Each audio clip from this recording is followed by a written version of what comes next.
అని భరణి గారిని అన్ని ఫుల్గా సపోర్ట్ చేసుకొని పోతే ఖచ్చితంగా అయ్యేది కెప్టెన్స్ అయ్యేది. అంటే భవిష్యత్తు నెక్స్ట్ వీక్స్ థింక్ చేసింది. సర్వైవల్ అవ్వడం ఇంపార్టెంట్, కెప్టెన్సీ ఒక్కటే ఇంపార్టెంట్ కాదు, సర్వైవల్ ఇంపార్టెంట్ కదా. ఇప్పుడు కెప్టెన్సీ వచ్చి మళ్ళీ నామినేట్ అయితే అది ఎఫెక్ట్ అవ్వదు కదా, అది ఏం ప్రయోజనం చెప్పండి. సర్వైవల్ ఎక్కువ వీక్స్ ఉండడం ఇంపార్టెంట్ కదా, అలా థింక్ చేసింది తనుజ. అందువల్లే నేను అందుకే ఆమెకు ఓటేస్తున్నా. ఎంత ఓటేసినా వీళ్ళైతే బిగ్ బాస్ ఆడియన్స్ పోల్ అయితే అంత కన్సిడర్ చేస్తూ వాళ్ళ టాక్ మనం మాట్లాడే వాళ్ళ ఓటింగ్స్ బట్టి కొంచెం చేంజ్ అవుతాయి, కానీ వాళ్ళు ఇచ్చే వాళ్ళకే టైటిల్ ఇచ్చేది. నాకైతే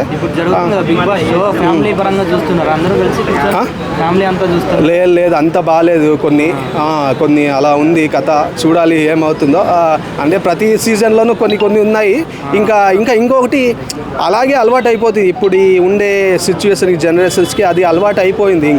ఇంకా వాళ్ళ పేరెంట్స్ వాళ్ళు కంట్రోల్ చేయాలి వాళ్ళ పిల్లల్ని కానీ ఇంకా దాన్ని కానీ. ఇంకా 18+ అంటే అన్నట్టే కొన్ని అనిపిస్తాయి.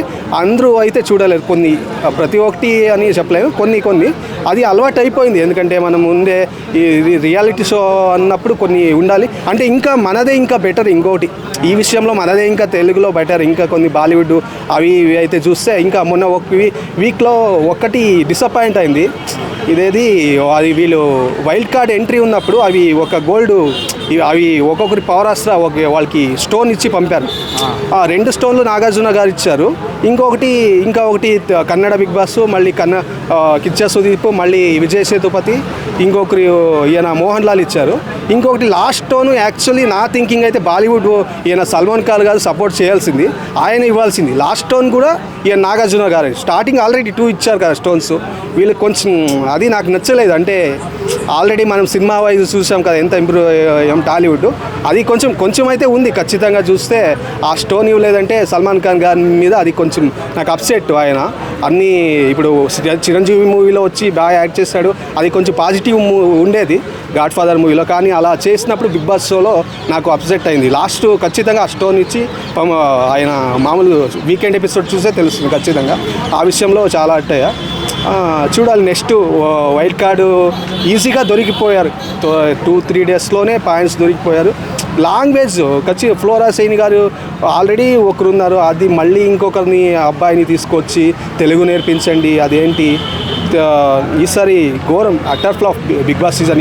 ఇంకో విషయం ఏమంటే ఇలాంటి సీజన్ని మనం థర్డ్ ఫోర్త్ వీక్లో ఆయన అన్ని ఇండియా సీజన్లో మనదే టాప్ రేటింగ్ అనడం అయితే అది చాలా నవ్వు తెప్పిస్తుంది. నాగార్జున గారు అలా అనడం అంటే ఇంకా వాళ్ళకి ఇంకా ఏం చేయలేదు. వాళ్ళ వరకు ప్రయత్నించారు. ఇంకా కంటెస్టెంట్ ఇలా ఉన్నప్పుడు వాళ్ళు కొన్ని రాంగ్ స్టెప్ చేస్తారు. మనం ఇంకా అలవాటు పడిపోయారు. వాళ్ళకి తెలుసు జనాలు ఎంత నెగిటివిటీ ఉన్నా చూసేవాళ్ళు. ఇప్పుడు నేను నా అస్సలు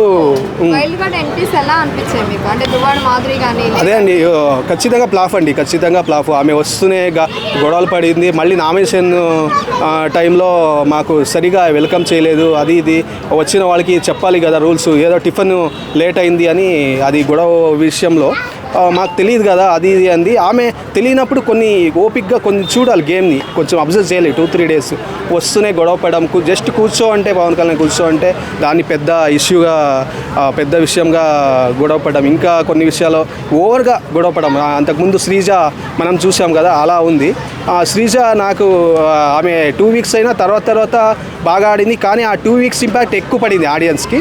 ఇప్పుడు ఆడియన్స్కున్న డబుల్ ఎలిమినేషన్ శ్రీజ ఎలిమినేషన్ అయినా అది ఏం పెద్ద విషయం కాదు. ఆమె అంత వరెస్ట్ అంత చిరాకు చెప్పించింది స్టార్టింగ్ 2 వీక్స్లో. ఇప్పుడు ఏమంటే వైల్డ్ కార్డ్ వచ్చి ఎలిమినేట్ చేస్తారు కదా, మోస్ట్లీ రీఎంట్రీ ఇప్పించవచ్చు మోస్ట్లీ. దానివల్ల వైల్డ్ కార్డు ఆడియన్స్ ఓటింగ్ వల్ల కాదు కదా. ఆడియన్స్ ఓటింగ్ను కూడా పట్టించుకోలేండి వీళ్ళు బిగ్ బాస్. వాళ్ళకి నచ్చిన వాళ్ళనే ఎలిమినేట్ చేస్తారు. మరీ ఘోరంగా ఉంటే గేమ్ ఈజీగా దొరికిపోతే ఇంకా ఎలిమినేట్ చేసేస్తారు. కానీ ఇంకా ఆడియన్స్ ఓట్ అయితే ఎక్కువ పట్టించుకోరు. శ్రీజ చూడాలి, రీఎంట్రీ అని ఉంటుంది.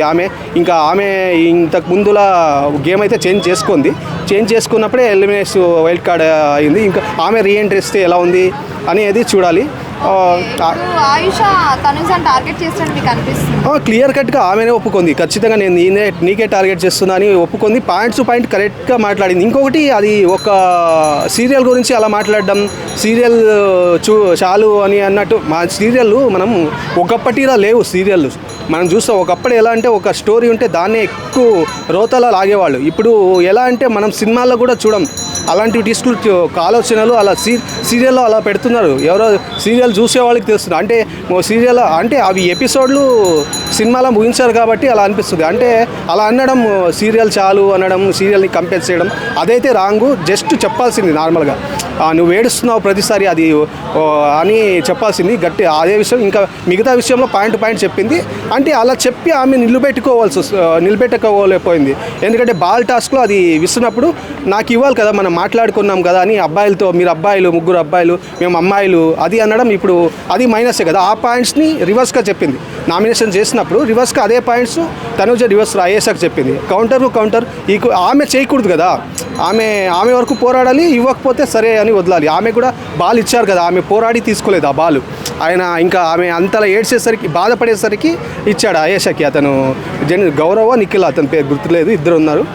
అతను ఇచ్చాడు, బాల్ ఇచ్చాడు. ఆమె కరెక్ట్గా ఆడి చెప్పాలి కదా. ఆమె అలాంటి అదే పాయింట్స్ రివర్స్ చెప్పింది. అక్కడే ఇంకా వైల్డ్ కార్డ్స్ ఈజీగా దొరికిపోయేది. ఇంకొకటి ఈమె రమ్య గేమ్ ఎలా ఉంది చూడాలి. పవన్ కళ్యాణ్ మీద అయితే ఇలా కామెంట్స్ చేసింది కదా, నేనైతే కొట్టేవాడిని అలా ఇది చేసింటే ఖచ్చితంగా అతను ఇరిటేట్ చేయించారు. తనూజని కొన్ని విషయాల్లో మీద చెయ్యి ఆమె ఫీలింగ్లో ఉన్నప్పుడు పోతే మీద చేస్తున్నప్పుడు పోరా నువ్వు ఒక్కడు అని కసురుకుంది ఒక ఎపిసోడ్లో. ఒక 7 days బ్యాకో 3 days బ్యాకో అనుకుంటా కసురుకుంది. అది చూసినప్పుడు అలాగే ఇంకా చాలా విషయాల్లో ఎవరైనా బాధగా ఉంటే హక్ చేసుకోవడం, అలా పోవడం చాలా విషయాలు అలా రోతగా అనిపిస్తుంది పవన్ కళ్యాణ్ ఏమో. అది ఆ విషయంలో చాలా మైనస్ అవుతున్నాడు. ఆ పాయింట్స్ చెప్పింది. అంటే ఇప్పుడు రమ్య ఆ పాయింట్స్ చెప్పినప్పుడు ఆమె ఎంతవరకు నిలబెట్టుకుంటుంది చూడాలి. ఆమె అలా బాండింగ్ క్రియేట్ చేస్తూ ఒకవేళ సపోర్ట్ తీసుకుంటే ఓకే. ఆమె అలాంటి విషయాల్లో అబ్బాయిలకు అట్రాక్ట్ వేయడం ఇంకేదైనా విషయంలో చూడాలి ఆమె ఎంతవరకు నిలబెట్టుకుంటుంది. థ్యాంక్ యూ అండి.